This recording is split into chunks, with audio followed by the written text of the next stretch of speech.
राम राम और नमस्कार। आप सबका स्वागत है हमारे इस YouTube चैनल में जिसका नाम है सनातन ऑन YouTube। टाइटल देखकर आपको समझ में आया ही होगा कि ये आज का वीडियो किस विषय के बारे में बनने जा रहा है।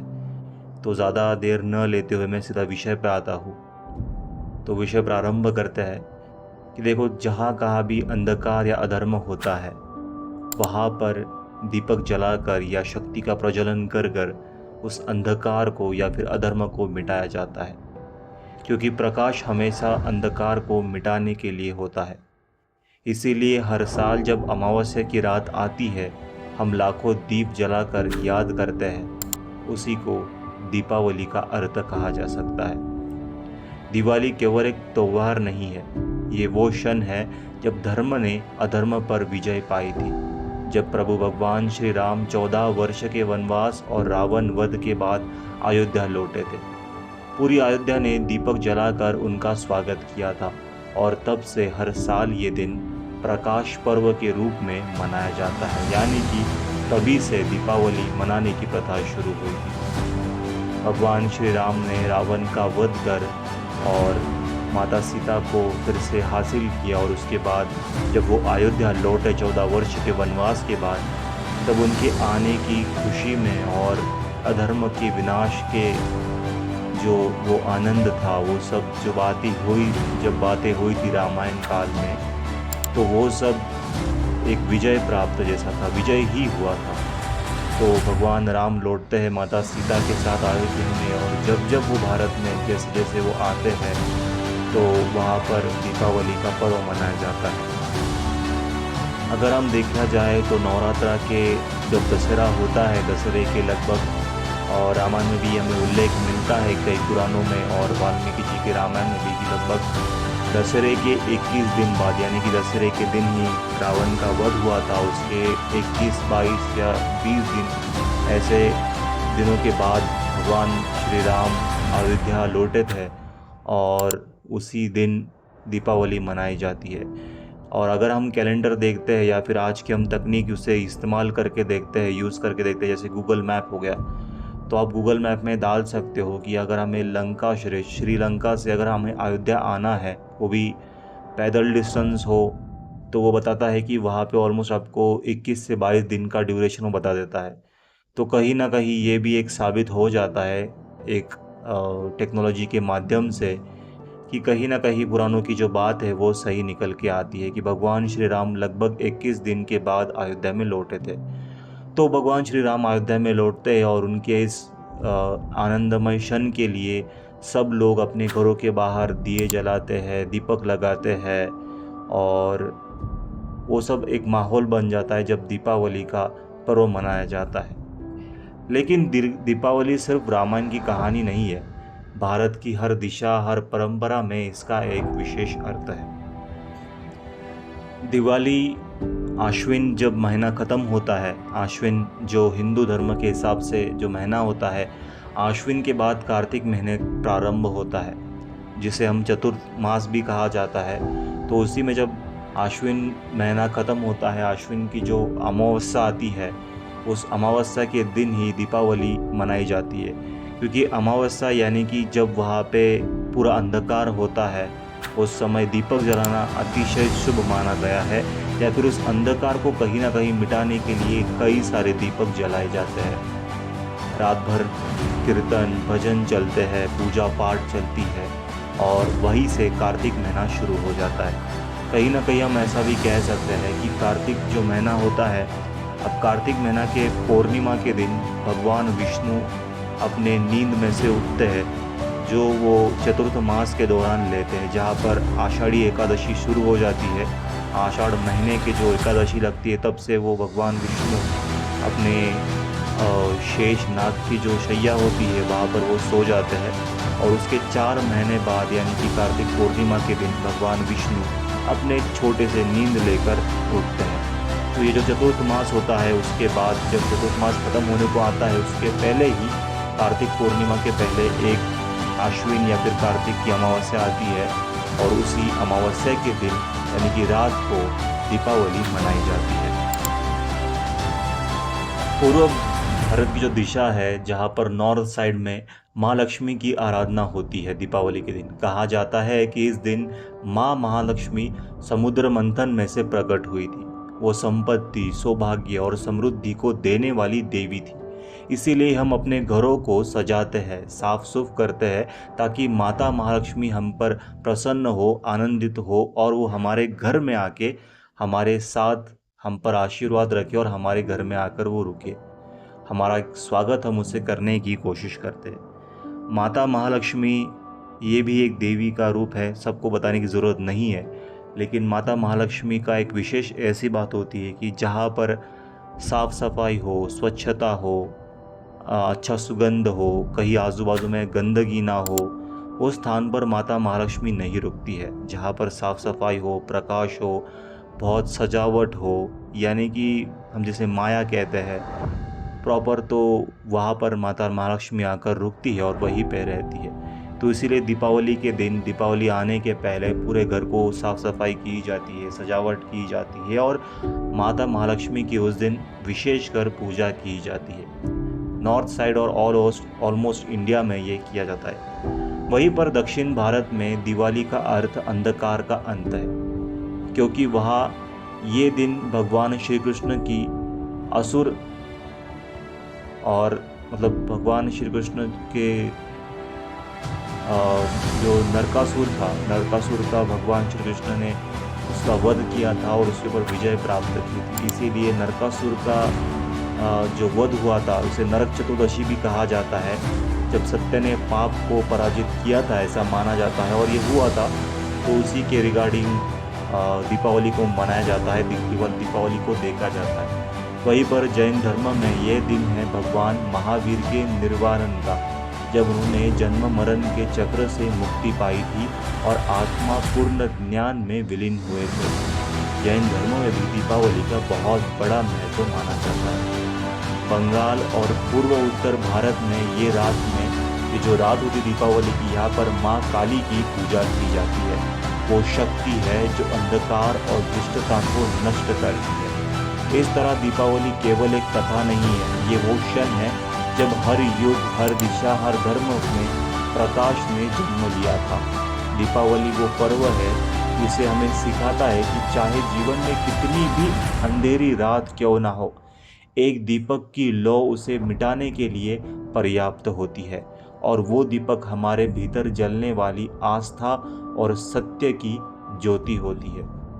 दीपावली, अब हमने देख तो लिया कि दीपावली होता क्या है, लेकिन कहीं ना कहीं दीपावली के पीछे, अब देखो हमारा जो सनातन धर्म है ये हमेशा साइंस बेसिक पर चलता है, या फिर हम यूँ कह सकते हैं कि साइंस तो इसे हमने आज नाम दिया है, लेकिन सनातन को मैं साइंस की तरह ही देखता हूँ।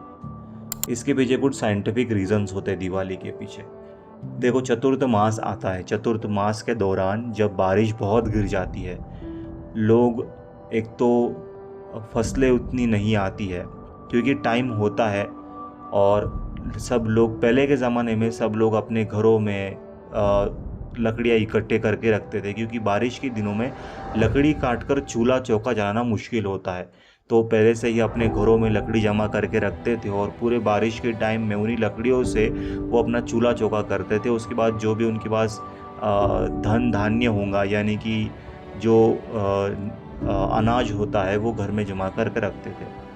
उसके बाद जब ये चतुर्थ मास ख़त्म होने को आता है, तो घर के अंदर लकड़ियाँ होती है, कुछ धन धान्य होते हैं, तो उसके अंदर बहुत सारे कीड़े लग जाते हैं, बैक्टीरिया आती है, जर्म्स हो जाते हैं। उस सब को घर के बाहर निकालने के लिए, और ये जो टाइम होता है दीपावली के पहले, मोस्ट ऑफ ऑल दशहरा के बाद, यहाँ पर धूप आना शुरू हो जाती है। तो ये धूप में ये सब चीज़ें बाहर रख दी जाती है। पुराने टाइम की मैं एक बात कर रहा हूँ, जहाँ पर सब चीज़ें धूप में रखी जाती है, क्योंकि उसके अंदर जो जर्म्स मर जाए, उसके अंदर जो भी बैक्टीरियल इन्फेक्शन हो, बैक्टीरिया हो, जो भी इंसेक्ट्स हो, कीड़े मकोड़े छोटे, वो सब भाग जाए। और घर की तब सफाई की जाती थी, क्योंकि 4 महीने लगातार बारिश चालू थी, धूप प्रॉपरली निकलती नहीं है, और वहाँ पर घर के अंदर सीलन पर मकड़ियाँ हो जाती है, कीड़े जम जाते हैं, लकड़ियाँ थी, बहुत आप सोच सकते हो कैसे होता है, बैक्टीरिया आ जाता है घर के अंदर। और बारिश के टाइम में बहुत सारे बीमारियाँ आती है ये आप सबको पता है। तो ये सब घर के बाहर निकालने के लिए, पूरे एरिया को क्लीन करने के लिए दीपावली के पहले ये सब साफ सफाई की जाती है। इसी के रिगार्डिंग, इसी को परंपरा मानकर हमारे जो महान ऋषि मुनि थे उन्होंने इस परंपरा को ऐसा ही आगे बढ़ाने की कोशिश की। और उसी तरीके से आज भी हम लोग अपने घरों में साफ सफाई करते हैं। विशेष करके जब दीपावली आती है, दशहरा आता है, गणेश उत्सव आता है, कोई बड़े बड़े त्यौहार जब आता है तो उसके पहले ऐसे ही घर के अंदर सब साफ सफाई कर दी जाती है। और ये उसका मोस्ट ऑफ ऑल रीज़न था कि जो बैक्टीरिया वगैरह होती है वो किल करने के लिए दीपावली का साफ़ सफाई की जाती है। अच्छा, सिर्फ उतना ही रीज़न नहीं है, दीपावली में बहुत सारे दिए जलते हैं। दिए के पीछे बहुत बड़ा डीप साइंटिफिक रीज़न है। हर एक दिया जलता है, उसके पीछे एक अलग रीज़न है, उसके पीछे स्पिरिचुअल रीज़न भी अलग है और साइंटिफिक रीज़न भी अलग है। दिया मिट्टी का ही क्यों होता है? तो क्योंकि वो इको फ्रेंडली होता है। दिए के अंदर जो बात जलती है वो प्योर कॉटन की बनती है, तो वो भी कहीं ना कहीं इको फ्रेंडली होती है। दिए के अंदर हम तेल डालते हैं। मोस्ट ऑफ ऑल ऑयल के भी टाइप्स होते हैं, कहीं सरसों का होता है, तो कहीं तिल का होता है, तो कहीं सनफ्लावर का होता है, तो कहीं सोयाबीन का होता है। डिपेंड अपन अलग अलग, हर कोई अपने अपने हिसाब से तेल उसमें लगा कर दिए जलाता है। हर एक ऑयल जब बर्न होता है तो वो अलग अलग प्रॉपर्टीज़ उसके रिलीज़ करता है, डिपेंड अपॉन ऑयल कौन सा है। वहीं पर अब मैं, ये टॉपिक अलग है, उसमें हम कभी नेक्स्ट टाइम इसके बारे में कभी वीडियो बनाऊंगा, लेकिन वो उसका एक अलग इम्पोर्टेंस है। तो जैसे हम घर में दीपक जलाते हैं तो दीपक के हीट से जो बैक्टीरिया होते हैं वो मर जाते हैं। जो इंसेक्ट्स होते हैं वो भी उस लाइट के थ्रू, उस इसेंस के थ्रू जल कर मर जाते हैं, या फिर मतलब जलते नहीं एक्चुअली, बट लेकिन वो प्रकाश से या फिर वो हीट से जनरेट होकर वो घर के बाहर चले जाते हैं। ऐसे इसलिए इसे दिए वगैरह लगाए जाते हैं। और घर के अंदर लाइट होता है। कई दिनों के बाद, मतलब बारिश, सेम वही रीज़न, बारिश की वजह से घरों में ठंड जो एक नमी आ जाती है घर के अंदर बहुत जगह पर, तो घर के अंदर प्रॉपरली सनलाइट पहुँचे या फिर उस घर के अंदर का टेम्परेचर थोड़ा सा वार्म करे, इसलिए दिए लगाए जाते हैं, ताकि घर के अंदर की जो ठंडाहट होती है या फिर वो जो सीलन लग जाती है, ख़राब हो जाता है, तो वो सब अच्छे से प्रॉपरली हील हो जाए। वो एक वार्म जो फीलिंग आती है दिए के साइड में, उसकी वजह से वो एक कवर कर लेता है, जो घर को एक प्रोटेक्टिव जैसे कर देता है। वहीं पर दीपक जब जलता है, जब दिए की जब लौ जलती है, तो उसमें से पॉजिटिव एनर्जीज फ्लो होना स्टार्ट हो जाती है। वही पॉजिटिव एनर्जीज हमारे घर के अंदर स्प्रेड होती है और घर के अंदर पॉजिटिव एनवायरनमेंट क्रिएट करने की कोशिश करते हैं। जब दिए में का तेल जलता है तो वो एयर प्यूरिफिकेशन का काम करता है, क्योंकि जब स्मोक लैंप में से जलता है, मतलब एक जैसे देखा जाए तो वो एक, जब बर्निंग प्रोसेस होती है उसमें वो बैड जो कार्बन डाइऑक्साइड के रहते हैं वो कंज्यूम करके उसमें से जो, जब मैं तेल की बात कर रहा हूँ स्पेशली ऑयल की, तो वो ऑयल जब जलता है तो वो प्रॉपरली उस हवा में, उस क्लाइमेट में मिक्स हो जाता है, जो कि बेटर हेल्थ के लिए अच्छा होता है। ये भी बहुत सारे साइंटिफिक रीजंस है दिवाली के, डेप्थ में नहीं जाऊंगा, लेकिन दीपावली मनाने के पीछे बहुत बड़े डीप साइंस है, जो अगर देखा जाए तो रियली बहुत ही अच्छा है। उसके बाद आपको पता तो है पूजा वगैरह क्यों की जाती है दीपावली के अंदर। और मोस्ट ऑफ ऑल देखो, चतुर्थमास होता है, बारिश का सीज़न हो चुका होता है, बारिश के टाइम में सब लोग अपने घर के अंदर रहते हैं, बहुत ज़्यादा कुछ किसी के पास पैसे वगैरह नहीं आता है, बिज़नेस वगैरह इतने नहीं रन होते, लेकिन उसके बाद जब दीपावली आती है, नवरात्रि आती है, नवरात्रि के बाद दीपावली आती है, तो ये जो सीज़न्स रखे गए हैं, ये जो फेस्टिवल्स रखे गए हैं, इनके बीच में बहुत ज़्यादा ट्रांजेक्शन्स होते हैं, बहुत ज़्यादा लेन देन होता है। लोग कई नई चीज़ें खरीदी करते हैं, पुरानी चीज़ों को फेंक देते हैं, जिससे हर एक छोटे छोटे जो भी इंडिविजुअल बिजनेसमैन हैं, जितने भी ये जो पूरा सर्कल चलता है, ग्लोबल वाइड मार्केट जो चलता है, ये सब उसके पीछे कहीं ना कहीं दीपावली का बहुत बड़ा रोल होता है। अगर आप इंडिया में ही देखो, ऑलमोस्ट इंडिया नहीं, इंडिया के बाहर भी अगर मैं देखेंगे हम, तो आपको समझिएगा कि बहुत बड़ा ये ग्लोबल मार्केट चलता है, due to only because of festival and Diwali. अगर आप आज के देखेंगे आजकल का ऑनलाइन मार्केट जो है, जैसे मीशो हो गया, फ्लिपकार्ट, अमेज़ॉन, ये भी मोस्ट ऑफ ऑल जब फेस्टिवल आते हैं तभी ये उनकी बड़ी बड़ी डील्स, जैसे दिवाली होता है या फिर बिग बिलियन डेज होता है या फिर मेगा इंडियन फेस्टिवल होता है, तो ये सब फेस्टिवल के टाइम पे ही इनके ऑफर्स निकलते हैं। क्योंकि पता है क्योंकि फेस्टिवल के टाइम पे ही सबसे ज़्यादा सेल एंड परचेस होने वाला है, क्योंकि लोग अपने पुराने चीज़, पुराने वस्त्र, पुरानी हर एक चीज़ जो ख़राब हुई उसे घर के बाहर निकाल देते और उसकी जगह नई चीज़ लाने की कोशिश करते। और ये जो पर्व है ये कहीं ना कहीं नहीं कह सकता मैं, लेकिन यस डेफिनेटली ये हमारे एनवायरनमेंट के, यूनिवर्स के थ्रू ही इंडिकेशन होता है। जब प्रॉपरली एक अमावस्या आती है, डार्क मून होता है, फुल मून होता है, प्रॉपरली अलाइनमेंट होती है हर एक ग्रहों की, जो कि इंडिकेट करता है कि ये टाइम सबसे स्पिरिचुअस है, स्पिरिचुअल भी बहुत अच्छा है और बहुत ही अबंडेंस ये देने वाला टाइम है। उसी टाइम को हमारे हिंदू धर्म सनातन के फेस्टिवल्स आते हैं और इसी टाइम पर जितने भी बातें हम ट्राई करते हैं हमारी ज़िंदगी में, वो हमें इफ़ेक्ट करती है और हमारे लाइफ को कहीं ना कहीं बेटर करने की कोशिश करते हैं। तो ये है रीज़न दिवाली क्यों मनाई जाती है। इन शॉर्ट में मोस्ट ऑफ ऑल रीज़न, सबसे बड़ा रीज़न यही है कि भगवान श्री राम ने रावण का वध कर जब अयोध्या लौटे थे उन खुशी में, तब से हम दीपावली मनाई जाती है। उसके बाद भगवान श्री कृष्ण ने जो नरकासुर था, भगवान श्री कृष्ण ने नरकासुर का वध किया था, वो भी दिन दीपावली का ही था। जैन धर्म में भगवान महावीर का निर्वारण का, यानी कि उन्होंने जब जन्म और मरण के चक्र से मुक्ति पाई थी, वो दिन भी दीपावली थी। Most of all Bengal side में, पूर्व उत्तर भाग में माता महाकाली की पूजा इस दिन बहुत ज़ोरों से की जाती है, क्योंकि वहाँ पर माँ काली का विशेष करके रूप में, देवी दुर्गा को माँ काली के रूप में वहाँ पर विशेष कर पूजा जाता है। और दिवाली जो हमारा ऑलमोस्ट वेस्टर्न पार्ट हो गया है, वेस्टर्न नॉर्थन साइड इंडिया, और माता महालक्ष्मी का विशेष रूप से दिवाली के दिन पूजा जाता है, क्योंकि इसी दिन जब समुद्र मंथन हुआ था उसमें से माता महालक्ष्मी निकली थी, जो कि संपत्ति, धन, दौलत, वैभव, सौभाग्य और समृद्धि देने वाली देवी है। तो ये सब बहुत सारे रीजंस हैं इसके पीछे दिवाली मनाने का। एक बहुत बड़ा मेगा फेस्टिवल ये होता है।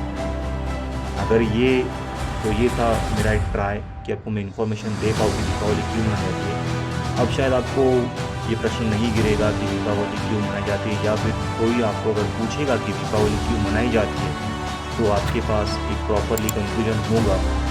और अगर मेरी ये वीडियो या फिर मेरी ये इन्फॉर्मेशन आपको अच्छी लगी है तो आप प्लीज़ मुझे कमेंट करके बताइए, और आप मुझे बताइए कि क्या मेरे पॉइंट छूटे हैं, या फिर आपको और क्या लगता है दिवाली के बारे में, या फिर ये क्यों मनाई जाती है, और कुछ पॉइंट्स। तो ये थे मेरे कुछ पॉइंट्स। अब यहाँ पे वीडियो एंड करता हूँ। थैंक यू, और अच्छा लगे तो प्लीज़ लाइक करना, कमेंट करके बताना आपको कैसे लगा। चैनल को सब्सक्राइब कर दीजिए अगर नहीं किया है तो। मिलते हैं अगले वीडियो में, तब तक के लिए राम राम, और आप सबको दीपावली की बहुत शुभकामनाएं।